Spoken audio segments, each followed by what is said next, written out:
Yes, my brother. Yes, Blessed Mhlanga from Artisan TV and Newsday. I noticed that you have recommended Your question is directed to who? To the panel. To the panel. I noticed that you, through your National Council resolution, you have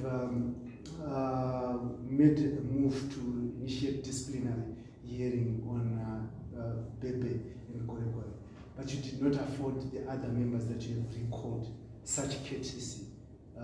For instance, you recalled councillors from Harare City Council in particular, and the Secretary General was quoted as saying that they were facing allegations of corruption. That's why they were recalled. In fair justice would have demanded that they be heard and they be dealt with. You didn't do that. So, do you have a selective manner in which application of your standards in your constitution? And my second question would be my second question would be, there is a lot of difference in terms of communication that comes from your spokesperson and also from yourselves. Is there cohesion in the party? Because at some time the spokesperson doesn't know what is happening, and at times, and also I also wanted to really find out: is Job Sikhala a member of the MDC-T or the MDC Alliance? And are you afraid of dealing with him because he has insisted that he's a member of the MDC Alliance? You've recalled everyone else and they've left him. Do you fear him? Are you inciting us? Blessed, we have a brief with Job Sikhala. Thank you very much for the questions. Thank you. SG. Thank you very much. If I may deal with the issues raised by my brother, Blessed Mhlanga, on the right to be heard.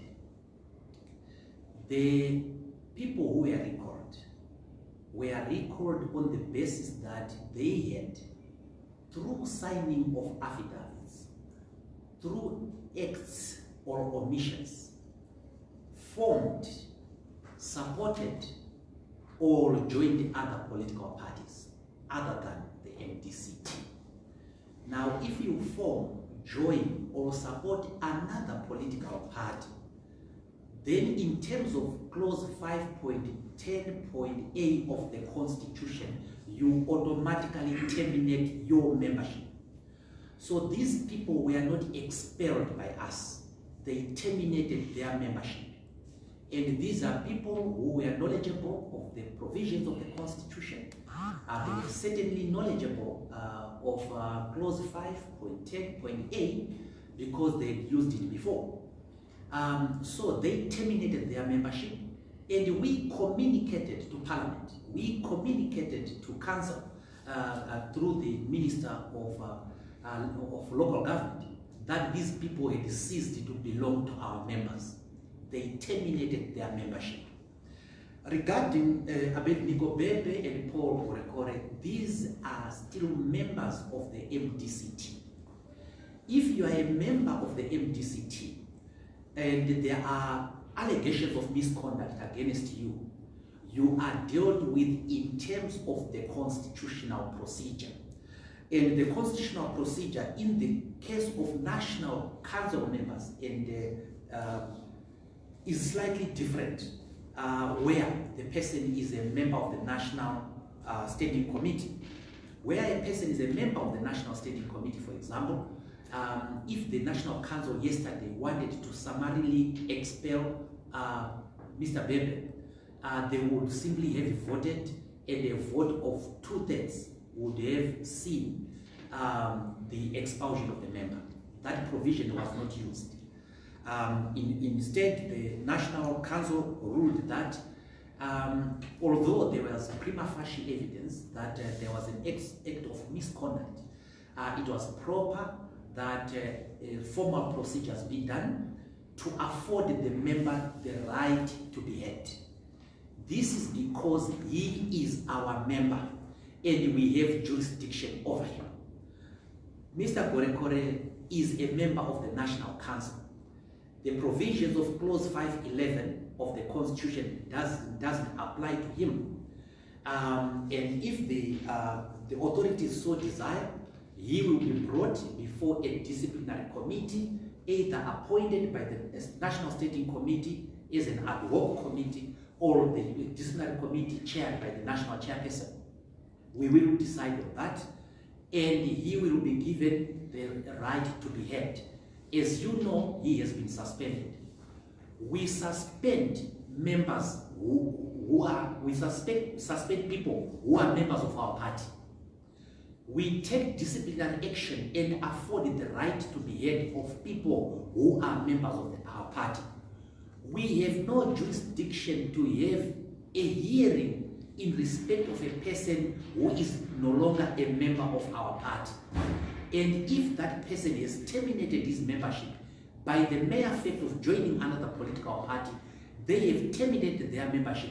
What we simply do is we communicate that to the authorities. I'm not so sure what you were referring to when you were talking about the differences in communication with the spokesperson. As far as we are concerned, there are a number of officials that speak to the press, the president, the national chairperson, the secretary general, depending on what the issue is at hand. If we are talking of the National Council, as you know, in terms of our constitution, the person who chairs the National Council is the national chairperson. And therefore, he is the authority to communicate if there are important decisions. And as you know, in terms of the constitution, again, it is the Secretary General who convenes these meetings and draws up these resolutions. That's why you see us here. Senator Pugeni is on his way, I think, to Harare, and so on. There is no dislocation at all. He is the spokesperson of the party. He has spoken on behalf of the party. Please don't manufacture a difference that does not exist. As the national chairperson and the secretary general, we have addressed the press before without our spokesperson and without our president. That does not mean that they don't know. You have asked a specific question about Mr. Sikhala, and I will answer this question on the legal part of your question. On the illegal part of your question, we don't have to answer that.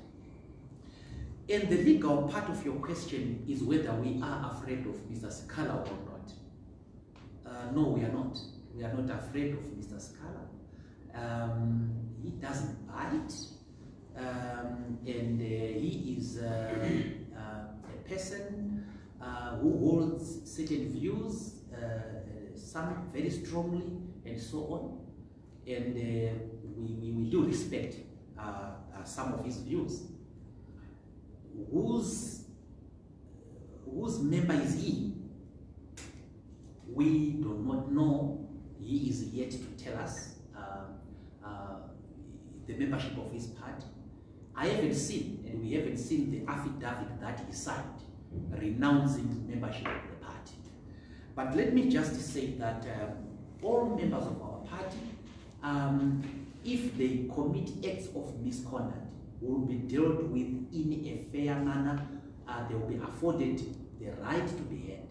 But if you leave the party, for example, by signing the affidavits that were designed by the MDC Alliance lawyers, and I want to say to you, with all great respect to the lawyers involved, if there was anything unwise that they ever did, it was to ask the MPs to sign those affidavits. And those affidavits specifically stated that these people were no longer members of the MDC-T. And if you specifically state that you are no longer a member of the MDC-T, you have expelled yourself. But maybe they knew what they were doing. We are still studying to understand what exactly they wanted to achieve. As far as we are concerned, they have caused unnecessary hurt to the MPs and so on. But by-elections, the very first person to talk about by-elections was the national chairperson here. And he said to you, members of the press, and my brother, brilliant, blessed you were there. The national chairperson said, we are ready for those by-elections. And I know that people have written a political obituary for us. And we want to say that people are in for a surprise. We are a party that is solid. We are a party that is strategic. They are holding their primaries and so on. Maybe they know the date of the by-election. We don't. And when we know of the dates of the by-elections, we will do our things. But unlike ZANU-PF, unlike the MDC Alliance, we are preparing for an extraordinary Congress. And because of that, we don't want to mix the two processes. We do not think that elections will be held this year because of the operation of the statutory instrument. And therefore, we are concentrating on the extraordinary Congress. But we will have candidates when the by-election comes.